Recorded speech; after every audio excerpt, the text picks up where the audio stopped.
know you guys cannot see my face, but I am gonna do the nacho apple nachos. So I've done this before and I wanted to give you guys just different things so you know. I already melted my chocolate because it's easier so we don't have to go crazy. So this is the chocolate that I use right here. It's the Great Value almond bark. I just used like 3 little cubes and chopped them up in fourths. So you can use this, it's microwavable safe, and if you want to, you can use it on the stove top as well. We got 2 Macintosh apples. I feel like the Macintosh apples are only brought out during like this time of the year, like September, November, December, October-ish. So we got 2 Macintosh apples. They're small. You can use whichever ones you want. You can use Granny Smith, Pink Ladies, whichever one you want. So these are the ones that we have on hand. We're going to be using this old-fashioned caramel dip, but I wanted to share with you guys there's another alternative as well. We have these as well, these caramel bites as well if you want to. I was playing with it earlier, you guys. That's why the bag is open. I was playing with it earlier and it got so hard that I was just like, you know what? We're not going to use this. I'll use this for something else, another DIY, I guess. So we will be using the old-fashioned caramel dip itself because it's easier for us.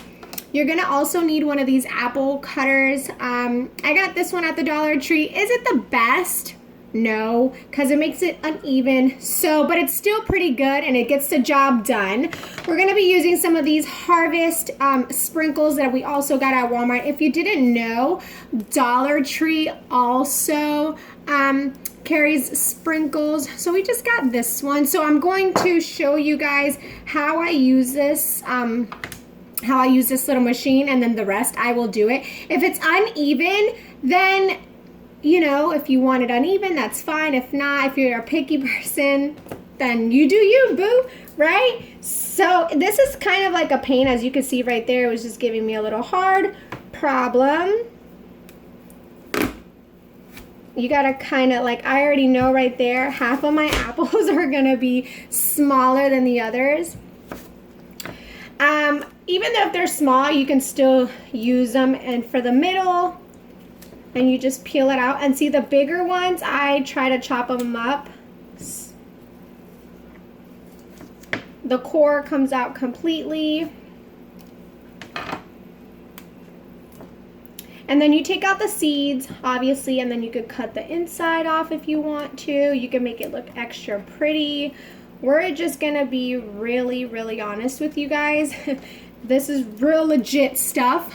So this is why I hate this. I prefer using a knife, but sometimes it's better just to, you know, go the lazy way, I guess. So I'm gonna show you guys how we put it together. Okay, do you see that? That is like the perfect apple. Like that is so perfect compared to the flimsy first one that I did. Anyways, I just wanted to share with that.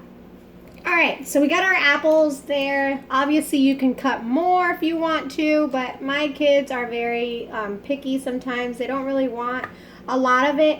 Plus, I am doing more treats while I'm making this, while they're watching any Halloween movie, any fall movie, doing homework. And then you just drizzle a little bit.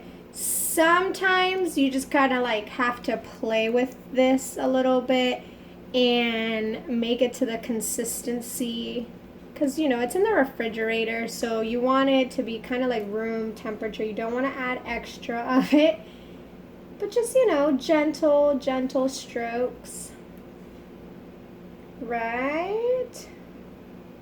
And again, you guys, you can add so many different toppings. You can add chopped up almonds and cashews and walnuts. It's sky's the limit. Okay, so now we're gonna add our melted chocolate to it. Now you can add whatever you want. You can add white chocolate, darker chocolate, chocolate with different flavors, whichever one you want, but this is what I choose. The darker, the better. It's healthier for you. So my kids love extra chocolate, not so much the caramel, but they love extra chocolate. When my dad comes, you guys, he is obsessed. So I'm just gonna add some more caramel because I feel like the chocolate is like taking the spotlight and we don't really want that. And again, like you see how I'm mixing it and then you just pull it out and it's like coming out gentle. So I wish I would have had like chopped up almonds or something. Okay. So that looks perfectly fine like that. So we're going to play around with these sprinkles. We're not going to use these big ones because it's going to be hard. So we're going to use some of these little baby sprinkles right here. That looks so stinking cool and very festive. Even though that my plate is like a summer plate. You guys don't judge me. Please, my loves, don't judge. These are so hard. Okay guys, so that's what my apple nachos look like. Obviously, I would have it in a bigger plate with tons and tons of apples, but the girls are gonna eat dinner in a little bit, so I wanted to give them a sweet treat before they do that. I hope you guys enjoyed. I will leave every single thing I used down below. Let me know if you recreate this exact same thing and what you add to it. If you did it with white chocolate, what kind of apples did you like? What kind of sprinkles? Just let me know what you guys do. But I hope you guys enjoyed, and I will see you guys in the next one. Bye, guys.